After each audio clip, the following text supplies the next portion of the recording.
Boa noite, amigos. Que a paz do Mestre Jesus possa continuar nos envolvendo. Vamos dirigir os nossos pensamentos ao nosso salão Irmão Áureo, como se lá estivéssemos com a assistência de todos aqueles nossos mentores queridos. Dai gratuitamente o que gratuitamente recebeste. O tema foi abordado durante este mês de junho por 4 companheiros, a Andréia, Jamira, o Márcio e o Américo. Todos eles exploraram aspectos diversos que Kardec comentou a respeito, partindo da afirmação de Jesus de dai gratuitamente o que gratuitamente recebestes. O dom de curar, as preces, a prece também como um ato mediúnico, tudo foi devidamente abordado pelos nossos companheiros. Lembro-me ainda que o Márcio abordou a questão dos médiuns que fracassam nas suas missões e deixam de cumprir as tarefas a que se comprometeram no mundo espiritual, e se referindo inclusive ao livro Mensageiros de André Luiz. Nós nada teríamos que acrescentar a esse capítulo, mas estudar o Evangelho sempre é muito bom. Nós pudéssemos estudá-lo várias vezes no dia, seria muito bom. Mas hoje vamos fazer uma abordagem procurando nos apoiar no Livro dos Médiuns.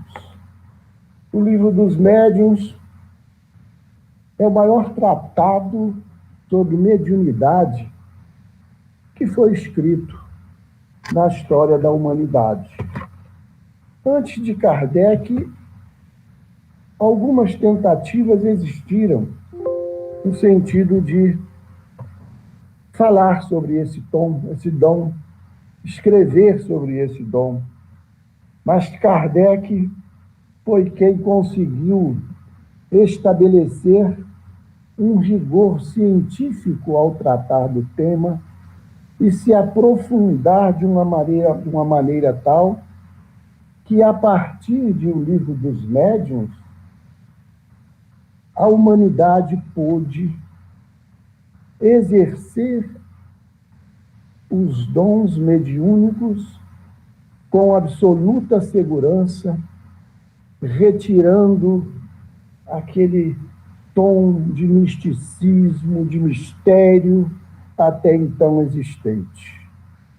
Neste livro extraordinário, publicado em janeiro de 1861, Allan Kardec discorre sobre o assunto em 36 capítulos, dos quais poderíamos destacar assim em rápidas pinceladas do laboratório do mundo invisível, falando sobre a criação dos espíritos, da natureza das comunicações, chamando a nossa atenção para as comunicações frívolas, grosseiras, falsas, e as comunicações instrutivas, sérias. Allan Kardec nos fala dos médiuns, do desenvolvimento da mediunidade, do papel que os médiuns exercem nas comunicações, da influência moral do médium. Fala ainda Allan Kardec da influência do meio, da mediunidade nos animais, da obsessão, identidade dos espíritos, das evocações, perguntas que se podem fazer aos espíritos. Então, Kardec se preocupou com todos os detalhes a respeito da mediunidade. E nós vamos, então, rever algumas expressões do próprio Kardec neste capítulo que nós estamos encerrando o seu estudo hoje e buscarmos alguma coisa que ele nos disse em O Livro dos Médiuns. Kardec nos fala no capítulo do Evangelho que os médiuns receberam de Deus um dom gratuito, o de serem intérpretes dos espíritos. Com que objetivo? Os objetivos. Vejam só como Kardec buscou destacar esses objetivos. Instruir os homens, mostrar-lhes o caminho do bem, conduzi-los à fé. Nós vimos que o capítulo começa com a afirmação de Jesus: curai os enfermos, expulsai os espíritos, mas Kardec procurou destacar estes aspectos da condução à fé, de mostrar o caminho do bem e especialmente de instruir os homens, porque esse, de fato, é o grande objetivo, a grande mensagem do Evangelho de Jesus, é fazer com que nós cresçamos espiritualmente. Hoje, inclusive, revendo uma passagem do livro Paulo e Estevão, há pouco citado pelo Edilson, bati os olhos naquela passagem em que Paulo de Tarso se propõe a levar o Evangelho aos gentios. E ele começa a argumentar com Barnabé para mostrar a necessidade de levar o Evangelho àquele povo. E Barnabé argumentava que na casa do caminho havia muito trabalho, havia muitos enfermos, muitas pessoas famintas a serem alimentadas, muitos doentes a serem socorridos. E Paulo falou para ele: mas Barnabé, a mensagem do Cristo é que vai curar a humanidade. E nós precisamos levar essa mensagem. E eu anotei textualmente esta afirmação de Paulo: sempre houve e haverá corpos enfermos e cansados na terra. Vejam só, sempre houve e haverão corpos enfermos na terra. Mas a iluminação do Espírito deve estar em primeiro lugar. E aí Paulo completa: se o homem trouxesse o Cristo no íntimo, o quadro das necessidades seria completamente modificado. Vejam só a visão de Paulo de Tarso e vejam como Kardec puxa esse espírito do ensinamento do Cristo. E eles completam, né? O Kardec completa que a mediunidade foi dada não para lhes vender palavras que não lhes pertencem. Não para lhes vender palavras que não lhes pertencem. E acrescentou: visto que não são frutos de suas concepções, nem de seus trabalhos pessoais, mas dos espíritos. E para afastar qualquer vaidade mediúnica de qualquer um de nós, lá no Livro dos Médiuns, no capítulo 20, item 227, os espíritos disseram: o médium, do ponto de vista da execução, não passa de um instrumento. Um instrumento. E vejam só que Erasto e Timóteo, que foram companheiros de Paulo e colaboraram com ele, com Kardec, na codificação, acrescentam: quando queremos transmitir ditados espontâneos, atuamos sobre o cérebro, sobre os arquivos do médium e preparamos os nossos materiais com os elementos que eles nos fornecem. E isto à sua revelia. O papel deles, médiuns, é de uma máquina elétrica que transmite os despachos telegráficos de um ponto a outro da Terra. Vejam só, as nossas amigas que estudaram o Evangelho anteriormente este mês, elas ressaltaram a necessidade do estudo para que o médium possa exercer a sua atribuição de uma forma efetiva. E vejam só, Kardec nos colocando que os espíritos utilizam o nosso arquivo mental. Se não houver nada nesse arquivo mental, com certeza os espíritos terão dificuldade.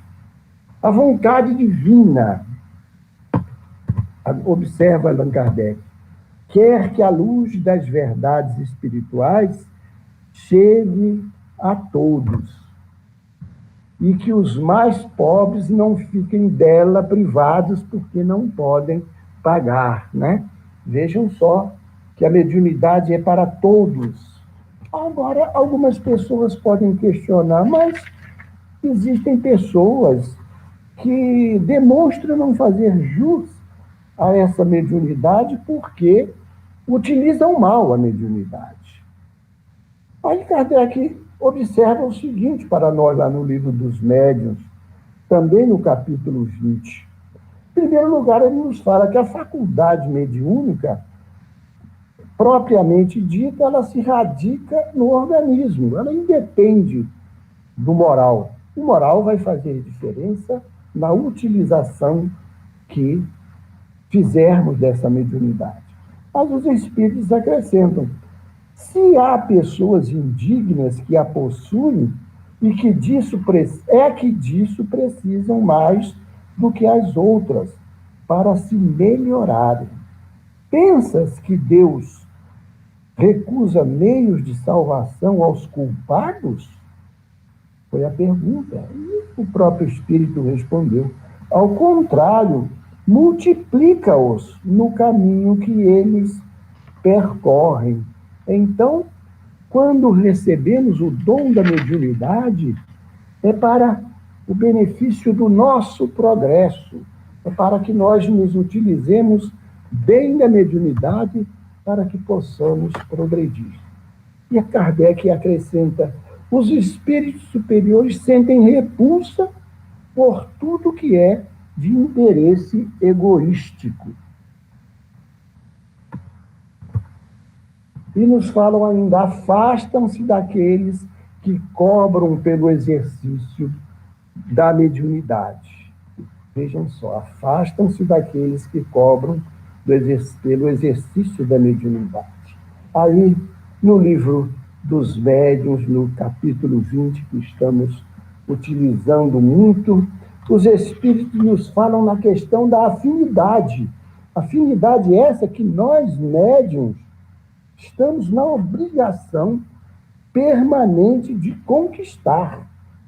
Nos falam o seguinte, os bons têm afinidade com os bons e os maus com os maus, donde se segue que as qualidades morais do médium exercem influência capital sobre a natureza dos espíritos que por eles se comunicam.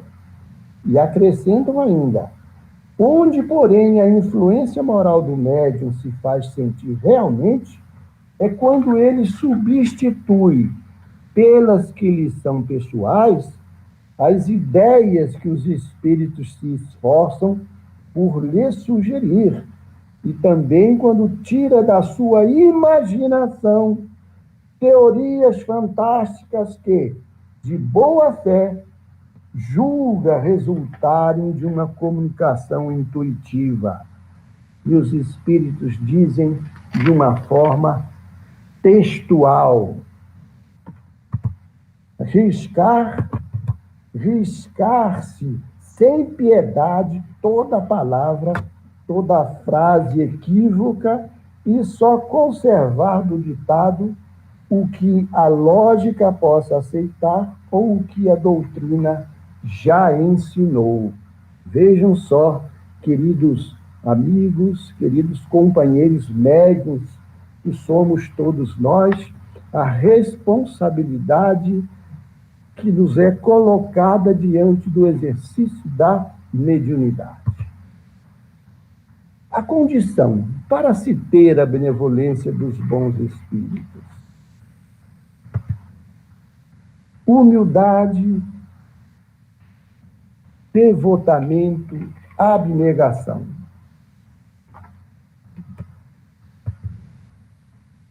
E Kardec prossegue, fazendo uma abordagem a respeito do que pode acontecer com o médium se ele atrair para junto de si espíritos inferiores. Não sendo escrupulosos, sempre acorrem, prontos a responder ao que lhes pergunte, sem se preocuparem com a verdade.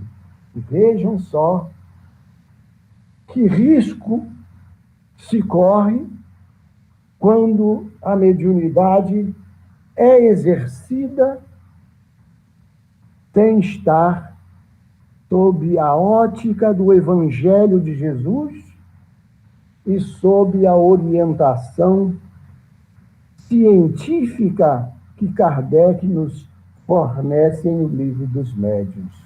E lá no Livro dos Médiuns, no capítulo 17, os Espíritos nos disseram: espíritos não faltam, que outra coisa não desejam senão comunicar-se, e que, portanto, estão sempre prontos a substituir os que se afastam. Se o médium é vicioso, em torno dele se vêm grupar os espíritos inferiores, sempre prontos a tomar o lugar aos bons espíritos. Vejam só, queridos irmãos, como Kardec nos muniu, aclarou o nosso caminho, como ele fala lá na introdução do Livro dos Médiuns, que o objetivo da obra é aclarar o caminho daqueles que pretendem estabelecer contato com os espíritos, estabelecer intercâmbio. E o capítulo nos fala de uma forma bastante incisiva: a mediunidade não é uma profissão, porque é uma faculdade móvel, fugidia, fonte incerta de recursos. Ninguém pode querer achar que a mediunidade, né, está sempre à disposição. Pode faltar no momento exato. E os Espíritos nos falam, nesse mesmo capítulo 17 do Livro dos Médiuns, o seguinte: podemos abandoná-lo, quem é o médium, podemos abandoná-lo quando dela se serve para coisas frívolas ou com propósitos ambiciosos. Vejam só, queridos companheiros, não é propriedade como talento adquirido pelo estudo, pelo trabalho. Depende do concurso dos espíritos. Quem pode garantir que espírito tal estará tal hora, tal dia, dando consultas? Ninguém pode garantir. E Kardec, então, nos deixa um alerta: aquele que carece do que viver, procure recursos em qualquer parte, menos na mediunidade. Menos na mediunidade. Procure recurso em qualquer parte. E, finalmente, nos fala que a mediunidade é coisa santa, que deve ser praticada santamente, religiosamente. E para concluirmos, queridos amigos, esse nosso rápido estudo de hoje sobre o tema mediunidade, que foi tão bem estudado pelos nossos companheiros em reuniões passadas, vamos ler uma página de Emmanuel, recebida pelo médium Francisco Cândido Xavier, e é o prefácio do livro Estudando a Mediunidade, de Martins Peralva. A mensagem foi recebida no dia 21/10/1958 em Pedro Leopoldo. E Emmanuel nos fala, nesta mensagem, fazendo uma comparação da mediunidade com uma cachoeira.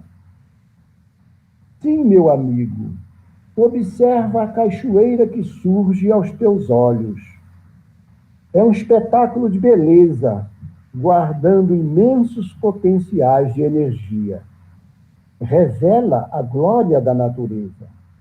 Destaca-se pela imponência e impressiona pelo ruído. Entretanto, para que se faça alicerce de benefícios mais amplos, é indispensável que a engenharia compareça, disciplinando-lhe a força. É então que aparece a usina generosa, sustentando a indústria, estendendo o trabalho, inspirando a cultura e garantindo o progresso. Assim também é a mediunidade. Como a queda d'água, pode nascer em qualquer parte, mas é patrimônio exclusivo, não é patrimônio exclusivo de um grupo, nem privilégio de alguém. Desponta aqui e ali, adiante e acolá, guardando consigo revelações convincentes e possibilidades assombrosas. Contudo, para que se converta em manancial de auxílio perene, é imprescindível que a doutrina espírita lhe clareie as manifestações e lhe governe os impulsos. Só então se erige em fonte contínua de ensinamento e socorro, consolação e bênção. Estudemo-la, pois, sob as diretrizes kardecianas que nos traçam seguro caminho para o Cristo de Deus, através da revivescência do Evangelho simples e puro, a fim de que a mediunidade e médiuns se coloquem realmente a serviço da sublimação espiritual. E com estas palavras de Emmanuel, queridos amigos, que a paz do Mestre Jesus possa continuar com todos nós. Assim seja.